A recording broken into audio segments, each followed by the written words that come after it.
রাস্তার এক অসহায় ভিখারি চোখের পলকে বোমায় উড়িয়ে দিল স্বয়ং রাষ্ট্রপতির কনভয়। কিন্তু জানলে অবাক হবেন, তাদের আসল টার্গেট রাষ্ট্রপতি ছিলেনই না। টার্গেট ছিল এমন এক রহস্যময় ডিভাইস যা দিয়ে এক ক্লিকে নিজেদের দেশের রাজধানীকেই মানচিত্র থেকে মুছে ফেলা সম্ভব। এই ডিভাইস বাঁচাতে 5 জন এলিট এজেন্ট একটি দুর্ভেদ্য সেফ হাউসে আটকা পড়ে। কিন্তু গল্পের সবচেয়ে বড় টুইস্ট কি জানেন? ঘাতক বাইরে নয়, বসে আছে তাদের সাথেই ওই ঘরের ভেতরে। আর এই পুরো হামলার মাস্টারমাইন্ড কে? স্বয়ং দেশের ডিফেন্স জেনারেল।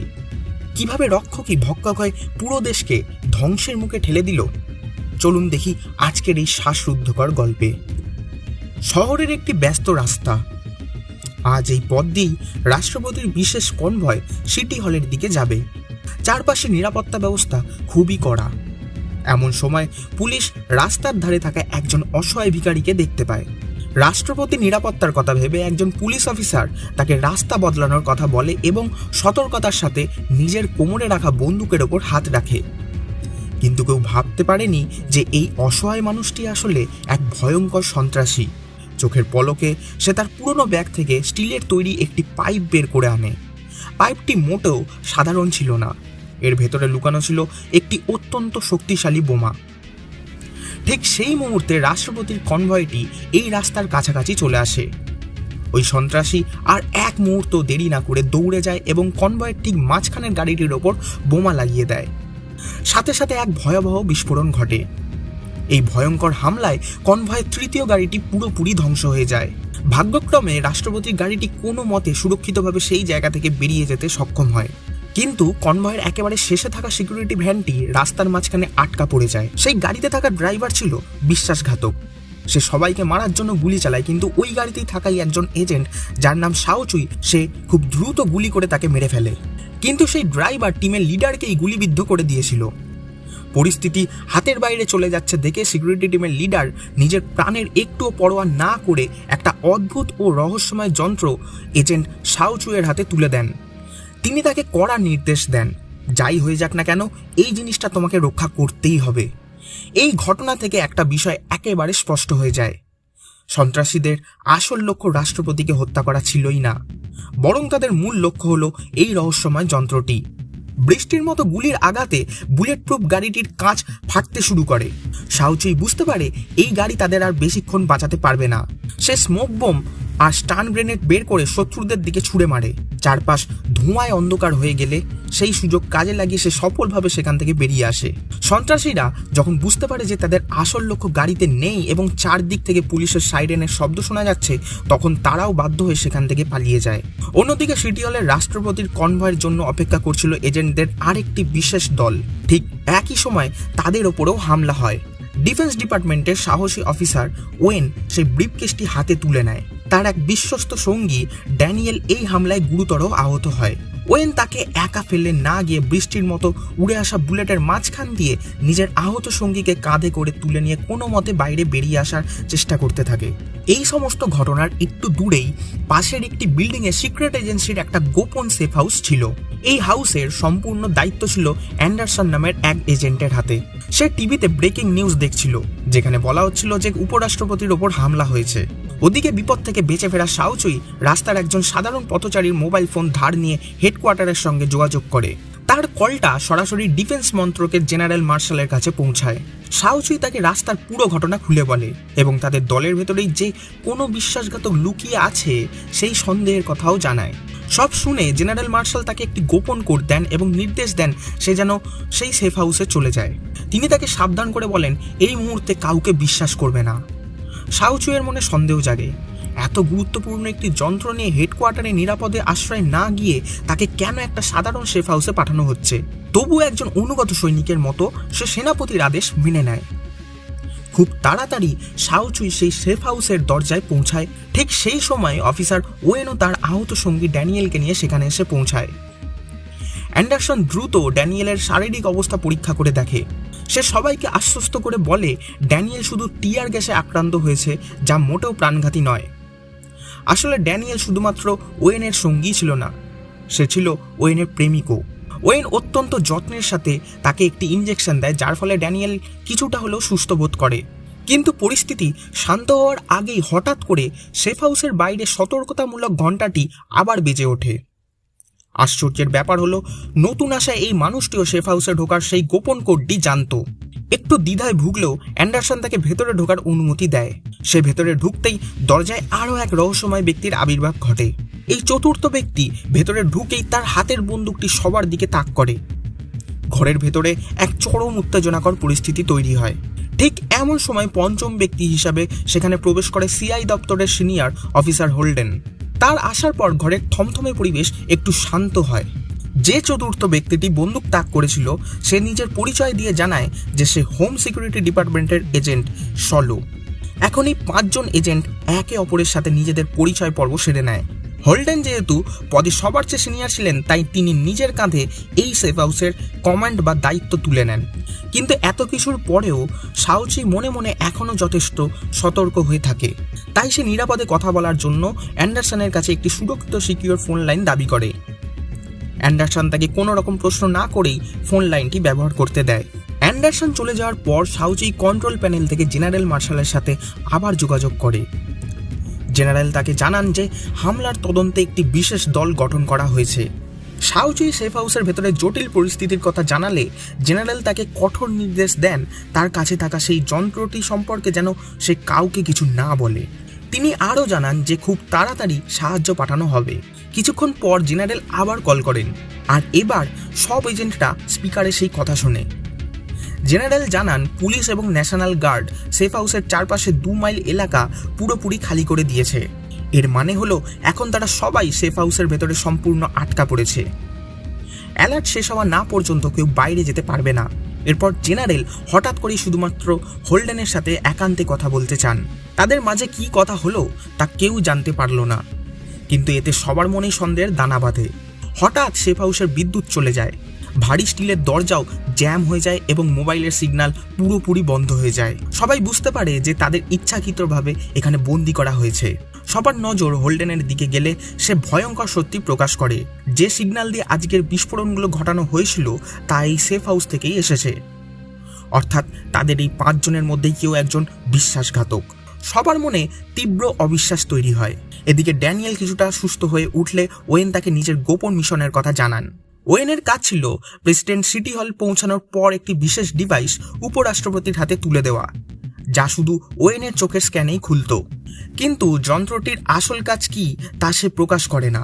এটা স্পষ্ট হয়ে যায় যে ওয়েন এবং শাওচি দুজনের কাছেই অত্যন্ত গুরুত্বপূর্ণ জিনিস আছে, কিন্তু জেনারেলের নির্দেশ মেনে শাওচি তার তথ্য লুকিয়ে রাখে। এতে বদরাগী এজেন্ট সলোর সন্দেহ শাওচুইয়ের ওপর সবচেয়ে বেশি গিয়ে পড়ে। হঠাৎ অ্যান্ডারসন বুলেট প্রুফ কাচের বাইরে সন্দেহজনক কিছু ছায়া দেখতে পায়। কিছু বুঝে ওঠার আগেই 3 জন সন্ত্রাসী সেফ হাউসের ভেতরে ঢুকে পড়ে। 6 জন মিলে 3 জন সন্ত্রাসীর সাথে প্রাণপণ লড়াই করে তাদের কাবু করে ফেলে। কিন্তু হোল্ডেন যে সন্ত্রাসীকে মারে তার শরীর থেকে হঠাৎ বোমার টিকটিক শব্দ আসতে থাকে। বিকট এক বিস্ফোরণ ঘটে এবং এই সব ঘটনার মাঝে একজন সন্ত্রাসী পালাতে সক্ষম হয়। ধোঁয়ার মাঝে ওয়েন দেখে ড্যানিয়েল এক জঙ্গির সাথে লড়ছে। ওয়েন সাহায্য করার আগেই তাকে বাঁচাতে গিয়ে ড্যানিয়েল গুলিবিদ্ধ হয়ে মারা যায়। পরে তারা বুঝতে পারে সন্ত্রাসীদের শরীরে পালস বা হার্টবিট থেকে সক্রিয় হওয়া বোমা লাগানো হয়েছিল, অর্থাৎ তারা মরার জন্যই এখানে এসেছিল। পুরো শহর খালি থাকায় বাইরের কোনো সাহায্যের আশা ছিল না। ড্যানিয়েলের মৃত্যুতে ওয়েন সম্পূর্ণ ভেঙে পড়ে এবং রাগের বশে সব দোষ শাওচুইয়ের ওপর চাপায়। তবে অ্যান্ডারসন এগিয়ে এসে ওয়েনকে শান্ত করে। ধীরে ধীরে তাদের মধ্যে কিছুটা ভরসা তৈরি হয় এবং ওয়েন তার পুরনো জীবনের কিছু কথা অ্যান্ডারসনকে বলতে শুরু করে। ঠিক তখনই বাইরে থেকে এক ভয়ঙ্কর শক্তিশালী শব্দের মাধ্যমে তাদের ওপর নতুন আক্রমণ হয়। প্রাণ বাঁচাতে সবাই দ্রুত সাউন্ডপ্রুফ ইন্টারোগেশন রুমে গিয়ে লুকিয়ে পড়ে।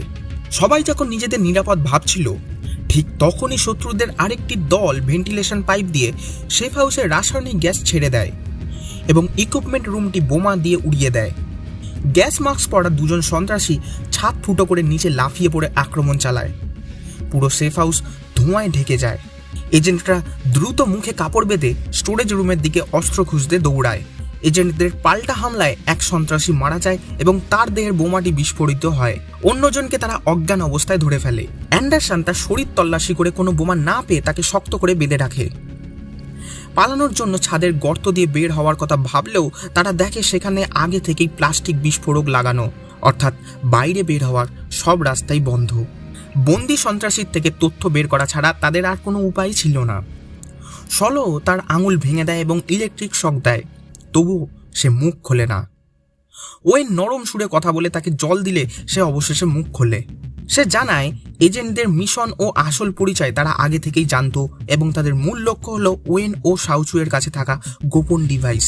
ওয়েন রেগে তাকে ইনজেকশন দিতে গেলে অ্যান্ডারসন তাকে বাধা দেয়। এই হট্টগোলের সুযোগে সন্ত্রাসী তার কানে লুকানো বিষ খেয়ে ফেলে।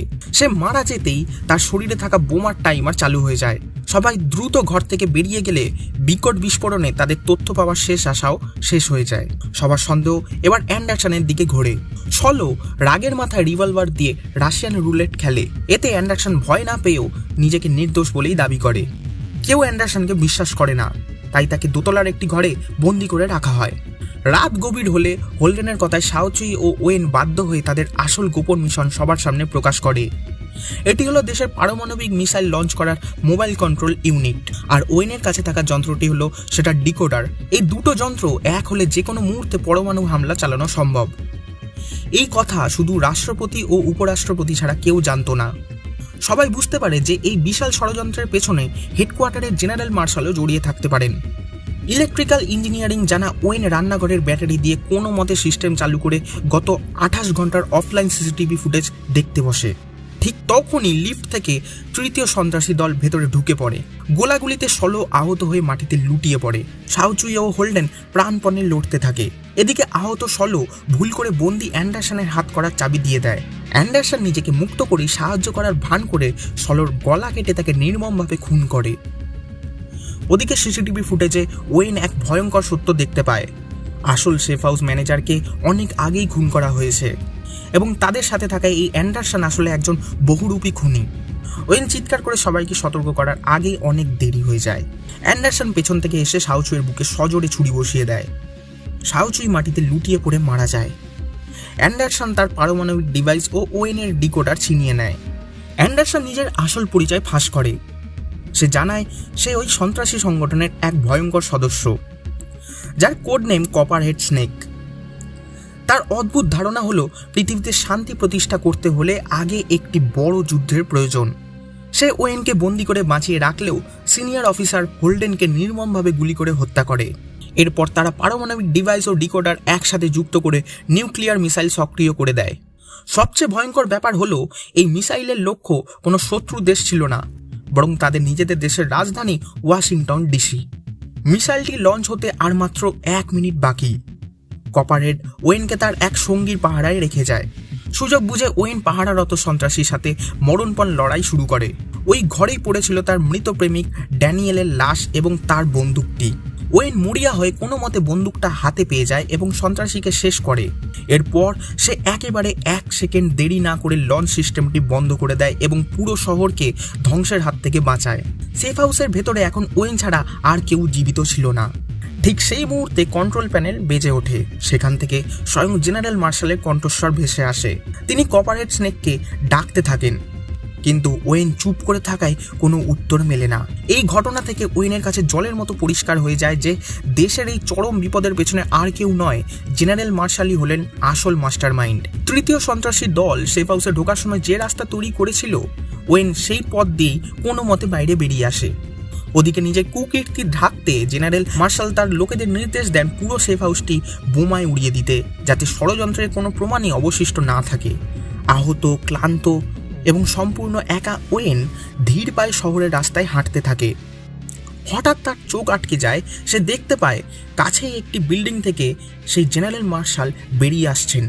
ওয়েন তার দিকে বন্দুক তাক করে, আর এই চরম সাসপেন্স আর টান টান উত্তেজনার মধ্যে দিয়ে শ্বাসরুদ্ধকর গল্পটি শেষ হয়। গল্পটি এখানেই শেষ হলেও একটি বড় প্রশ্ন কিন্তু থেকেই যায়। ওয়েন কি পারবে একা সেই শক্তিশালী জেনারেলের মুখোশ খুলে দিতে, নাকি সেও এই বিশাল ষড়যন্ত্রের অন্ধকারে চিরতরে হারিয়ে যাবে? আপনাদের কি মনে হয়? আপনাদের মতামত অবশ্যই কমেন্ট করে জানাবেন। আজকের এই শ্বাসরুদ্ধকর অ্যাকশন থ্রিলারটি যদি ভালো লেগে থাকে তবে ভিডিওতে একটি লাইক দিতে ভুলবেন না। আর এমন আরও রোমাঞ্চকর গল্পের জন্য আমাদের চ্যানেলটি এখনই সাবস্ক্রাইব করে বেল আইকনটি বাজিয়ে দিন। দেখা হবে পরবর্তী ভিডিওতে নতুন কোনো দুর্ধর্ষ গল্প নিয়ে। ততক্ষণ পর্যন্ত ভালো থাকবেন, সুস্থ থাকবেন। ধন্যবাদ।